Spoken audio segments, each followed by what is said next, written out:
All right, time to recap the NFL Saturday wildcard playoffs, which were nothing short of mind-numbingly boring until Paul Richardson, who happens to have his middle name as Odell, because Chris Collinsworth kept mentioning time and time again, it feels like it's Odell Beckham Jr. out there. He did make a couple of ridiculous one-handed catches, but here's what this clip substance is going to come from. Cover of ESPN.com, behind Raw, Seahawks start to regain identity. What identity? They blew out a bad Lions team that is no better than the 6-10 team that they should have been. Let's see. Chris Liss told me on Friday's show that Matthew Stafford can't play against good teams and that they needed to have comeback wins against teams like the Vikings twice, the Colts. People were talking about the Lions being fraudulent for weeks. I didn't necessarily buy into it, but one thing I definitely didn't buy into is that Matt Stafford was the MVP of the league. And I love how there's excuses for Matt Stafford because of his hand injury, his finger injury, and his numbers started to plummet, and that obviously had a factor. But Derek Carr seemed to find a way to put up points against the Chiefs on Thursday Night Football on short rest when he was dealing with injuries. So I don't get why we get excuses for some players and not excuses for others. At least the Seahawks-Lions game was more competitive. The Lions were unable to score a touchdown.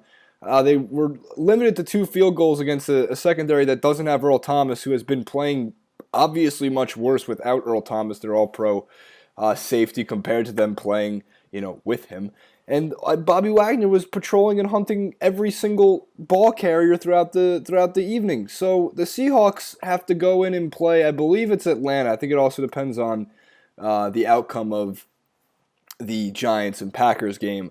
But the Seahawks are a different team on the road, so they were supposed to win that game. They did. They made it look easy, and they're going to go into next week. And I'm not going to favor the Seahawks unless it's against the Falcons, because not that the Falcons are frauds. They have the highest scoring offense in the NFL, and they have the 8th highest scoring offense in NFL history.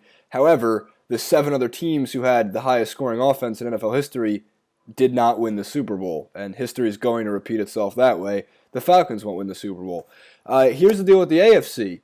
Because after Derek Carr's injury, it left one team who's competent enough to come out of 2 teams that are competent enough to come out of the AFC and go to the Super Bowl, and that is the Chiefs and the Patriots, and then one dark horse team, and let's say the Steelers. We should just fast forward. We shouldn't have to play the Texans game. The Texans versus the Raiders was, I think, the most forgettable NFL playoffs game in NFL history. No one will remember that.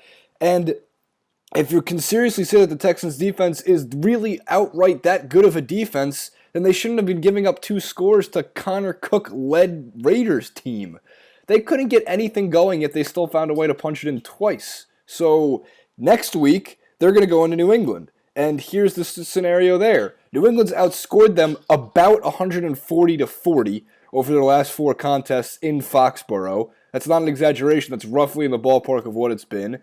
And while Jadeveon Clowney was playing out of his mind, there's a difference of Jadeveon Clowney playing out of his mind against a quarterback who is taking practice reps for the first time this week, and you compare that to the greatest quarterback of all time in Tom Brady. The Texans are going to get ripped to shreds once again in Foxborough. I'd go as far to say that if the Texans beat the Patriots next week, it's the biggest upset in NFL history.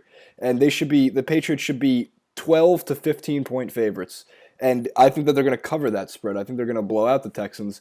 I think that the Texans have no shot whatsoever. And again, the reason I say that is because they couldn't blank a team with a rookie quarterback who got his first NFL start in a playoffs game, and a guy, like they mentioned, hadn't even been taking practice reps because Matt McGloin was taking the practice reps. So you had somebody out there who actually had no idea what he was doing.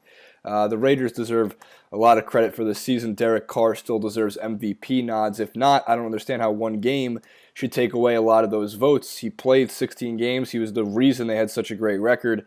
It came on his hands, his drives, that led the Raiders to being such a dominant force offensively. And you could see the difference without Derek Carr on the field. Compared him to Connor Cook from Michigan State.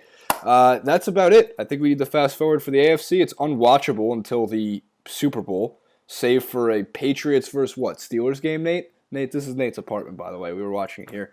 The Patriots and the Steelers, that's a game that's worth watching. The Chiefs and the Patriots isn't that good of a football game. It's pretty much the same thing you're going to see last year. It will be competitive until Andy Reid bungles the clock management. and they don't know that they're down 14 points with 3 minutes to play. I'm probably underselling the Chiefs. Their defense is capable to actually give Brady some problems, but it's not going to be enough, I don't think, for the Patriots to not come out of the and be in the Super Bowl once again. The NFC at least is a crapshoot. We don't know what's going to happen with the NFC. It's worth following. It's worth watching. Anything could go. Anything could fall with the Cowboys, the Falcons. I don't believe in the Falcons, but the Falcons, the Packers, the Giants, whoever's left. Regardless, a terrible day of football. Actually, every NBA game was better than the football games today. But it's the playoffs, so they have more meaning than anything else. Tomorrow at least has a little bit more interest to it. I wonder if the Dolphins give the Steelers any kind of run, and I pray that the Giants don't lose by 60 in Lambeau to Aaron Rodgers. That's it. Comment below, like, favorite, subscribe. It's been a nice weekend. Haven't done too much. Playing a lot of video games this weekend. It's about it. According to the post game on NBC, it says it's going to rain 1.2 inches this weekend. We don't know what the hell is going on in Los Angeles, but the apocalypse is coming.